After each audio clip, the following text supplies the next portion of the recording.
Hey everyone, this is Danielle from starsmoonandsuns.com, and today I'm here to give you your forecast for the new moon occurring on November 7th in 15 degrees of Scorpio. I'm looking forward to this new moon. This new moon in Scorpio forms a beautiful trine to Neptune. Neptune governs or is associated with our dreams, and it can be very romantic. Neptune, high idealism, and with the trine, it's a beautiful energy, it's a beautiful merging, it's a beautiful cohesion and working together. So of course Scorpio is the sign that governs transformation, deep changing, transformation, death and rebirth, all of these things. It has to do with the 8th house in astrology, home to death, sex, and taxes. So the 8th house is associated with other people's finances, where we go to die and transform and be reborn. So this new moon is the sun and the moon conjoining in Scorpio, indicates this is a new beginning, where we can start fresh and we can really transform our lives, right? It's about change, it's about going within, it's about looking at our shadow sides, it's about facing our fears, getting real, being serious, and transforming. It's the phoenix that rises from the ashes, right? So here is the time where the period to really set intentions towards growth, towards changing, towards releasing things that do not serve us. You want to look at your controlling tendencies, your tendencies to exert power over other people, power plays, power dynamics. These are all up for review. So the messages were just so on point, and I love when you consult the cards and you're like, wow, this is just perfect for this season. Scorpio new moon, the first message from Spirit was surrender resentments. Holding on to resentments only poisons you. Try to forgive others for their shortcomings and keep moving forward toward positive situations in your life. Nobody does resentment quite like Scorpio. Taurus probably comes in second. But this is Scorpio can hold on to things, right? Forever. Holding on, plotting revenge, planning your demise. And it really poisons your spirit when you're holding on resentments, when you're harboring anger towards other people. So in this new moon in Scorpio, Spirit is encouraging us to let go of our resentments. I always think that forgiveness it's an odd process. We don't just arrive at forgiveness. Somebody does something to us, unless we're highly, highly spiritual. But somebody does something to us and we have to work through the pain, we have to work through the anger, we have to work through sometimes our own part, our own involvement in it. And it can be sort of a process. Forgiveness isn't instant, right? So this is working on releasing your resentments. They don't serve any purpose. They're hurting you to hold on to anger, to hold on to hurt feelings.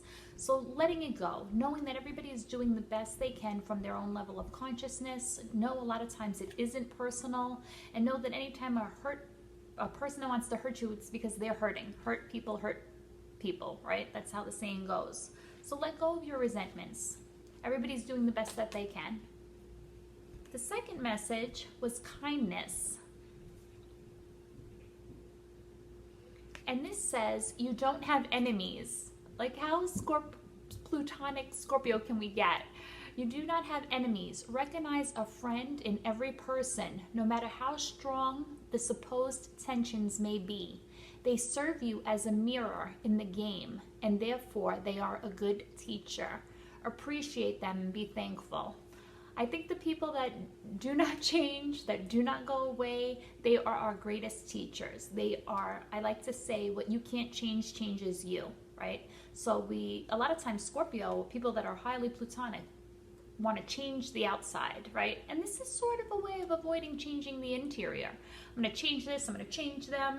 And sometimes you're wanting to be helpful, and sometimes, it's with good intention, but you can't really change anything happening on the outside. You can only change your internal reaction, and it takes some work. And sometimes we will respond with our triggers. We'll respond in a way that we're familiar with. But we have to break out of those molds and getting past that, getting past our usual reactions. Scorpio, control freak, wants power in relationships, wants to be in control, and can really hold grudges, as we stated in the last card. So this is seeing and meeting everybody with kindness, right? knowing they are where they are, knowing that on a soul level we're all one, you know. You don't have enemies. Scorpio can very much be distrustful. What do they want from me? What are they doing? Are they going to take advantage of me? These are the type of things. But just meeting everybody as if you were a friend. And if a person isn't reciprocating, or if they're not in a place of being able to reciprocate, backing away, releasing judgment, and accepting that they are where they are. Beautiful, beautiful last message from Spirit. I was so happy to see this. Health and healing. Scorpio can transform whatever it touches, right? If you want to be low, it's the vampire, you know, the person that really wants power over everything and everyone. And at its highest elevation, it's the phoenix. It's the transcending our environment, right? It's the death and then the rebirth into something higher. And definitely, we're talking about Scorpio season. We are talking about you having the ability to heal yourself. And I was drawn to the fact that there's a lot of green. This can indicate heart chakra work, right?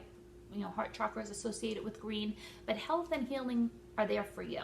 Scorpio in the 8th house can be very much unconscious drives. Where we have a hard Pluto, when we have planets in the 8th house, we are driven by unconscious drives. And a lot of times they're not healthy, right? There are shadow sides.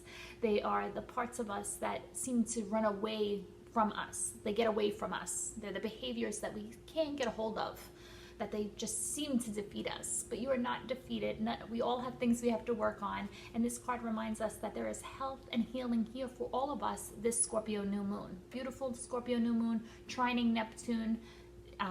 We should have reviewed our relationships and our desires and the things that we value while Venus is still retrograde. So a lot of revelations lately. But health and healing is there for us, and I'm really excited to see that. For the stars, now I'm going to do 2 cards for the moon, which suggests our emotional standpoint. The moon rules how we are emotionally. What are we doing with our emotions? And the first card was 4 of Pentacles. This is the control freak. This is the person that is holding usually all the 4 pentacles tight.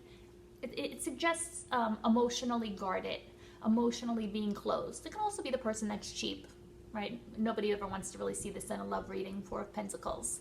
So this is encouraging us to be open, to put down our guard, to have faith in the universe, to trust that everything is working out okay, to be generous of spirit and financially. Whatever we give out comes back to us. Stop being the miser.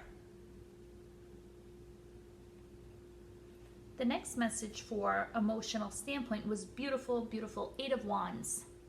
8 of Wands is swift communication. It's the text message. It's the love letter. It's the quick visit. It's sometimes people say it's Cupid's arrow. They're up in the air and we don't know where they're going to land. 8 of Wands, quick motion, fast reactions. So this can be one, analyzing our emotional responses, right? Those things that are perhaps not healthy for us. Those things that we just do repetitively. And I also think that this can be not dwelling, not thinking. You know, Scorpio is intense. It's one of the slower moving signs in the zodiac. Everything is sort of analyzed and thought about, and all this intensity. Whew, let it go. Fast reaction, fast travel, fast communication, fast Cupid's arrows. Let's just go and see. Let's free ourselves emotionally. Let's move away from 4 of Pentacles, the miser, and let's go. Passion, bold. It's associated with Sagittarius. So we're headed there, right? Scorpio, it's Libra, Scorpio, then Sag. So Scorpio is on its way to Sag, right? So we need to learn some things about being free, being bold, taking chances. The next card was for the Sun. So this is our ego, our identity, how we present ourselves in a lot of ways, along with the Ascendant. And it was 6 of Wands. 6 of Wands is a beautiful, beautiful card. It has to do with accomplishment. It's usually a person or a man on a horse, and everybody's just waving to him, and it's amazing, and you're high, you're up there, you're feeling confident, and it's embracing confidence, embracing that you have all the tools at your disposal to manifest your dreams, right? We can do it. Believe in yourself. knowing that you have the ability to manifest your dreams, whatever they may be. Scorpio new moon certainly can be new intentions regarding our sex life, new intentions regarding embracing our shadow sides, acknowledging them and releasing them. New moon in Scorpio can also be getting ourselves together in a certain way financially. And it's definitely a time of transformation. So embracing transformation. Instead of looking at, oh, look at all this I have to do, or these changes I have to make, we can embrace it and say, I'm going to be better for this. I'm going to be a better person as I make these adjustments. I'm going to be better for these opportunities that forced me to change myself, that made me look at the parts of myself that aren't serving me very well. That's what the kindness card said. It said something about look at others as our mirrors, right? So when we meet other people, they will tell us where we are, and using that to catapult ourselves into something greater, into somebody we can be more proud of. The next message was 9 of Cups, a wish. It's known as the wish card in the tarot. 9 of Cups. It's one of feeling full emotionally, and I'm gonna say you're wanting to share that with someone. So you can't be guarded. You can't be closed. It's opening up, taking a chance. Very, very, in this particular deck, with this particular card, it speaks of wish fulfillment. So don't be afraid to dream big, ever.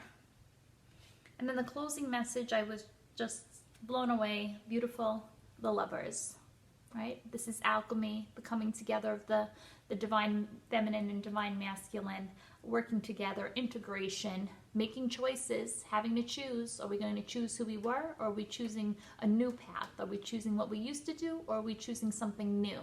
Are we able to share ourselves? 8th house has to do with deep bonding, deep emotional bonding, coming together.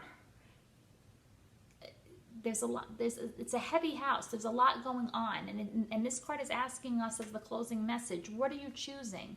Are you choosing to embrace the divine feminine and masculine within yourself?